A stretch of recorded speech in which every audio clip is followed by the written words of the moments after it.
Assalamu alaikum everyone. Welcome to Vocabgram. In this lesson, we are going to learn 60 English sentences used in daily life. These English sentences will help you to speak fluent English in your daily life conversation. So let's begin.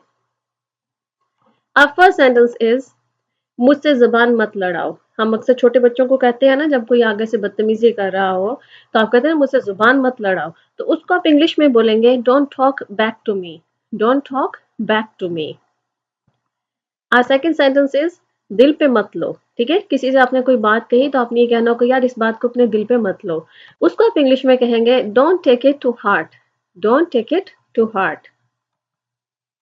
Next sentence is मैं किसी को नहीं बताऊंगा। कोई किसी ने आपसे कोई सीक्रेट अपना शेयर किया आपके साथ और आप उसे प्रॉमिस कर रहे हैं कि आप ये उसका सीक्रेट जो है वो किसी को नहीं बताएंगे।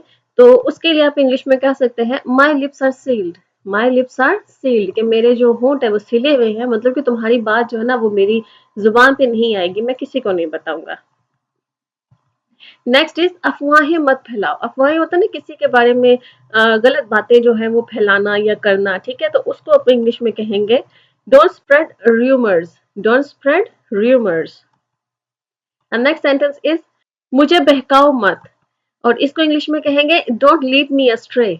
Don't lead me astray. Lead me astray का मतलब ये होता है किसी इंसान को अगर आप वो अगर किसी रास्ते पे है अपनी किसी डायरेक्शन में है जिंदगी की, और आप अगर उसको उसके इस रास्ते से हटा दे तो इसका मतलब है कि आप उसको लीड अस्ट्रे कर रहे हैं। ठीक है, तो किसी को बहकाना भी यही होता है कि आप उसको सीधी जगह से जो है ना वो उल्टे रास्ते पर ले जाए। ठीक है, तो वही उसका यही मतलब है कि डोंट लीड मी अस्ट्रे, कि मुझे बहकाओ मत।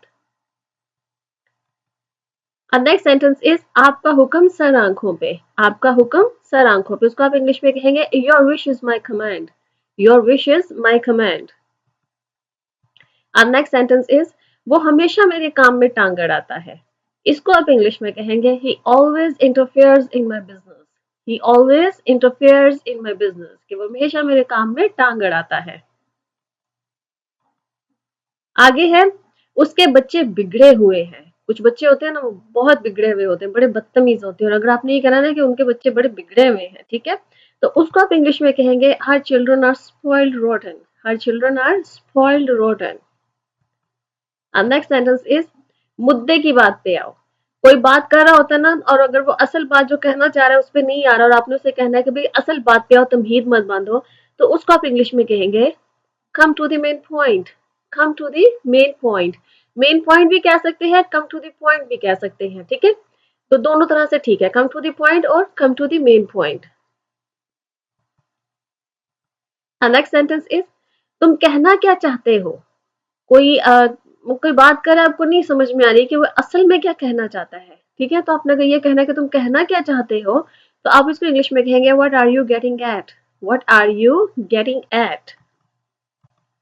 नेक्स्ट इज ऐसी कोई बात नहीं। इसको आप इंग्लिश में कहेंगे there is nothing like that. There is nothing like that, कि जैसा तुम सोच रहे हो ऐसी कोई बात नहीं, तो आप कहेंगे there is nothing like that. Next is मेरे पीछे मत पड़ो। कोई इंसान है ना कोई बात लेकर आपके पीछे ही पड़ गया है और आपने से ये कहना ना कि भाई मेरे पीछे मत पड़ो अब इस बात को लेकर, तो उसको आप कहेंगे don't nag me. Don't nag me. Nag का मतलब होता है कोई इंसान एक बात को लेकर अगर किसी दूसरे इंसान के पीछे ही पड़ जाए, कॉन्स्टेंटली उससे वो बात कहता रहे करता रहे करता रहे करता रहे, ठीक है, तो उसको कहते हैं नैग करना। और अगर आपने किसी को कहना कि मेरे पीछे मत पड़ो इस बात को लेके, अब खत्म कर दो, तो कहेंगे आप don't nag me. Next sentence is ये तो जान जोखों का काम है। कोई काम बहुत मुश्किल होता है ना जब, तो आप कहेंगे ये तो बहुत मुश्किल काम है, या ये तो जान जोखों का काम है।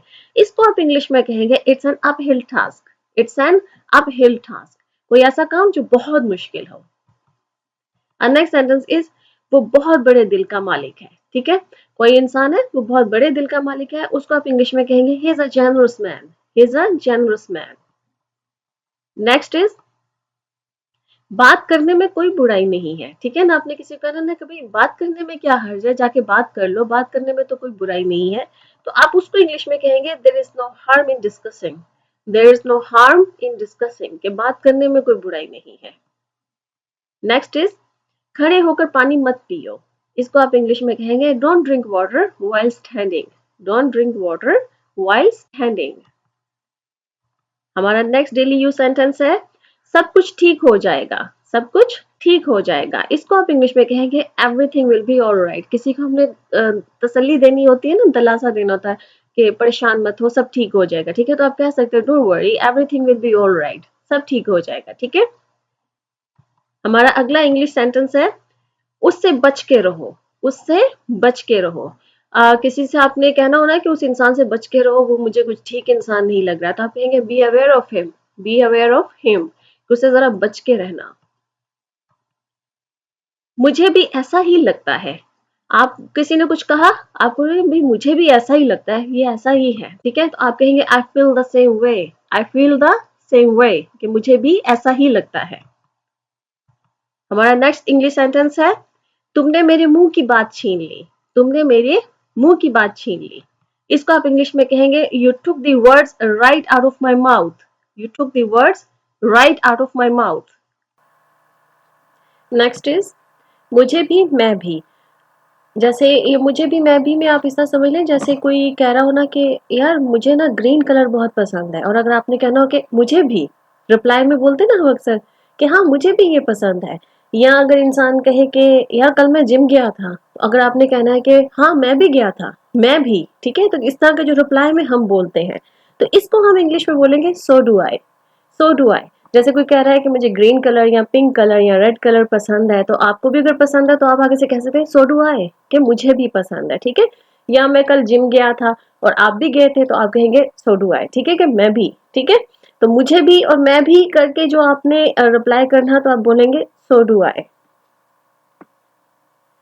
नेक्स्ट इंग्लिश सेंटेंस है वो बिल्कुल अपनी माँ की तरह दिखती है। होता है ना कुछ लड़कियां होती हैं जिनकी शक्ल बिल्कुल अपनी मदर जैसी होती है, या कोई लड़के होते हैं जो बिल्कुल अपने फादर्स की तरह के होते हैं। इसको आप इंग्लिश में कैसे कहेंगे? इसको आप कहेंगे she is the spitting image of her mother, she is the spitting image of her mother. Spitting image ऐसा होता है कि जैसे दो लोग बिल्कुल एक जैसे दिखते हो ना, तो उसको कहेंगे स्पिटिंग इमेज, कि वो बिल्कुल उसकी तरह दिखता है, उसका इमेज एग्जैक्टली दूसरे इंसान की तरह का है, ठीक है? अब नेक्स्ट इंग्लिश सेंटेंस इज इस बात का कोई तुक नहीं बनता।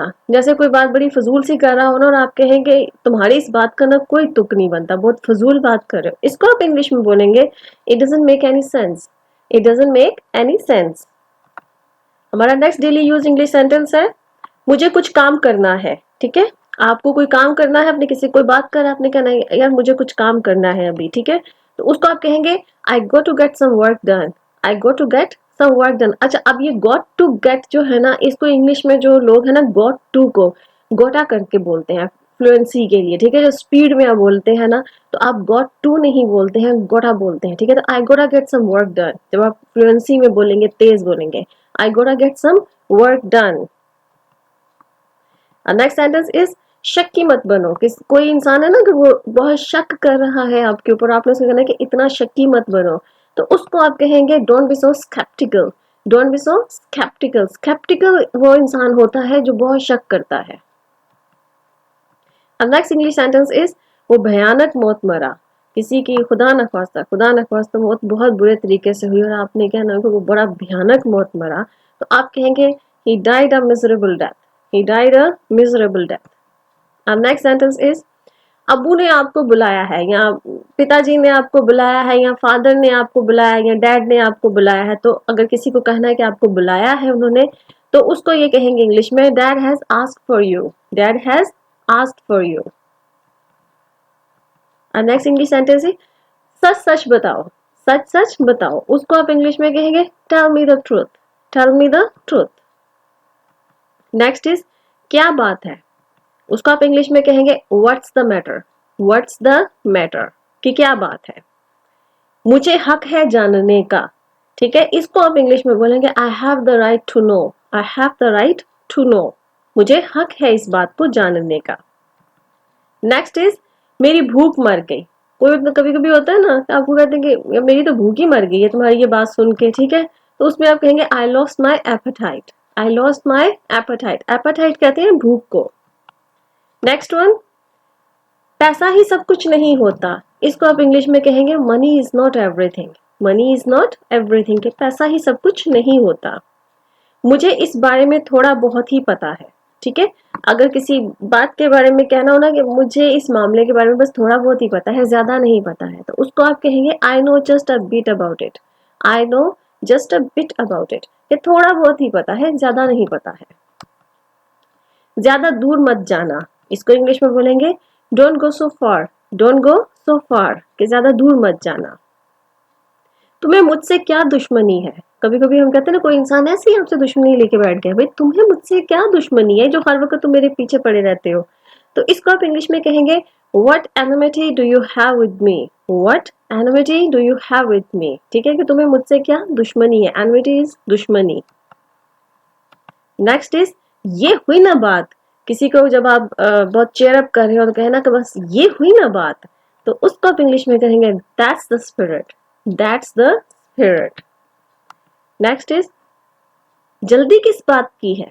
What's the rush. What's the rush.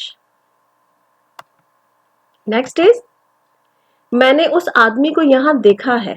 इसको आप कहेंगे I have seen that man around hair. यहां जैसे आसपास होता है ना, करीब कहीं देखा है, तो I have seen that man around hair. Next one, तुम इस मामले से दूर रहो। ठीक है, ये भी हम बहुत कॉमन, जब हम डेली यूज जो इंग्लिश कर डेली जो कन्वर्सेशन करते हैं उसमें अक्सर ये जुमला बोलते हैं, तुम इस मामले से दूर रहो। ठीक है, उसको आप इंग्लिश में कहेंगे you stay out of this matter. अच्छा, आप ये भी कह सकते हैं you stay out of this, इतना भी बोल सकते हैं। और अगर आपने मामला भी बोलना है साथ में तो फिर कह सकते हैं you stay out of this matter. ठीक है, कि तुम इस मामले से दूर रहो। You stay out of this, इसका भी मतलब यही होता है कि तुम इस बात से, जो भी इस वक्त बात चल रही है, इससे दूर रहो। नेक्स्ट इज ये मेरा भी मामला है। दूसरा इंसान कह सकता है कि ये मेरा भी मामला है, तो आप कह सकते हैं this is my concern too. This is my concern too, कि ये मेरा भी मामला है, ये मेरे भी कंसर्न की बात है। ठीक है। नेक्स्ट इज तुम्हारा इस मामले से कोई लेना देना नहीं है। इसको इंग्लिश में कहेंगे you have nothing to do with this matter. You have nothing to do with this matter. मैं अपने बच्चे की कसम खाता हूँ। ये भी बहुत कॉमन इंग्लिश सेंटेंस है जो कि अक्सर हम डेली लाइफ में अक्सर लोग बोलते हैं। इसको आप इंग्लिश में क्या कहेंगे? I swear on my child. I swear on my child. Swear on का मतलब होता है कसम खाना, कि मैं अपने बच्चे की कसम खाता हूँ। कुछ लोग कहते हैं ना, मैं अपनी माँ की कसम खाता हूँ, अपने बाप की कसम खाता हूँ। I swear on my mother, I swear on my father. ठीक है, तो इसको आप इंग्लिश में कहेंगे I swear on my child, और आई स्वेयर ऑन एनीबॉडी, जो जिसका भी आप नाम लेना चाहते हैं। ठीक है। नेक्स्ट इज हमें कुछ ना कुछ तो करना पड़ेगा। इसको आप इंग्लिश में कहेंगे we'll have to do something or the other। we'll have to do something or the other। अगर तुम खुश हो तो मैं भी खुश हूं। अगर तुम खुश हो तो मैं भी खुश हूं। इसको इंग्लिश में बोलेंगे if you are happy I am happy too. If you are happy I am happy too. Next is मुझे आराम से सोने दो। कोई तंग कर रहा है ना, और उसको अपने कहना मुझे आराम से सोने दो, तो आप बोलेंगे let me sleep in peace. Let me sleep in peace. ये दुकान किराए के लिए खाली है। अक्सर बाहर लिखा होता है ना, ये दुकान किराए के लिए खाली है।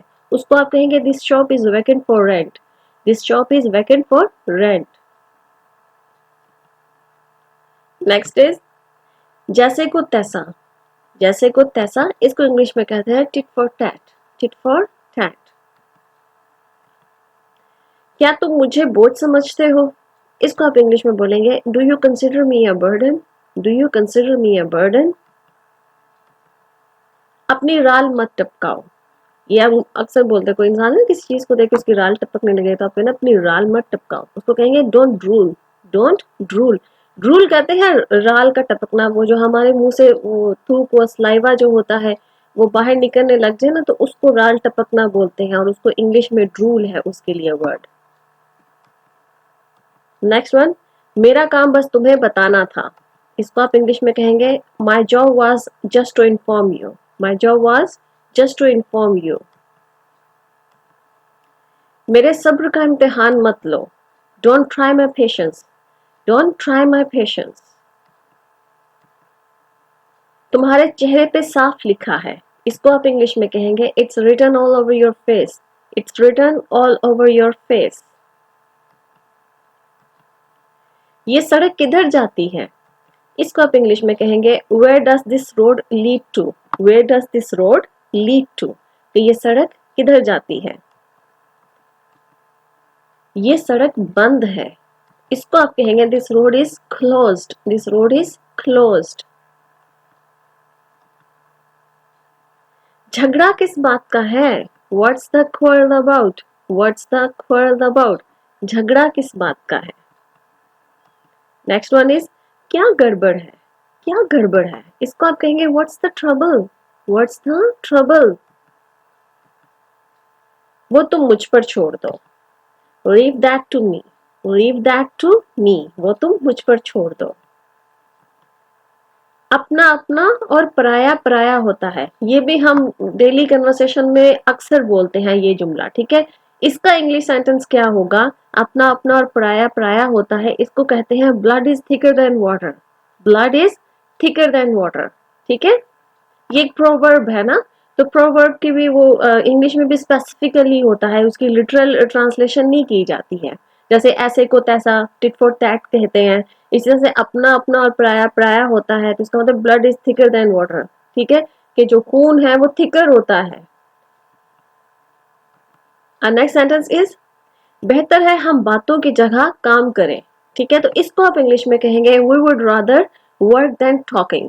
अच्छा, यहाँ पे मैंने सेपरेटली लिखा है आपको समझने के लिए, वी वुड रादर, ठीक है, कि बेहतर है कि हम काम करें वर्क देन टॉकिंग, लेकिन जब आप बोलते हैं ना कन्वर्सेशन में तो वर्ड कर देते हैं, वी वुड को word, word rather work than talking. इसको जो ना कंट्रैक्शंस जो होती है ना, उनमें मैं बनाऊंगी एक इंशाल्लाह एक सेपरेट से लेसन आपका, जिसमें कॉन्ट्रैक्शंस बताऊंगी कि इनको जोड़कर बोला जाता है किस तरह से, would rather work than talking.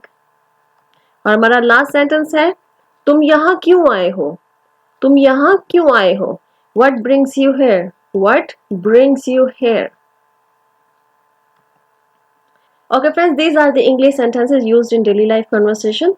I hope कि आपको पसंद आए होंगे, आपने कुछ ना कुछ इनसे नया सीखा होगा, इनको जरूर याद कीजिए, इनको अपनी डेली कन्वर्सेशन में इस्तेमाल कीजिए और फ्लुएंट इंग्लिश बोलिए। Okay, I see you next lesson, अल्लाह हाफिज।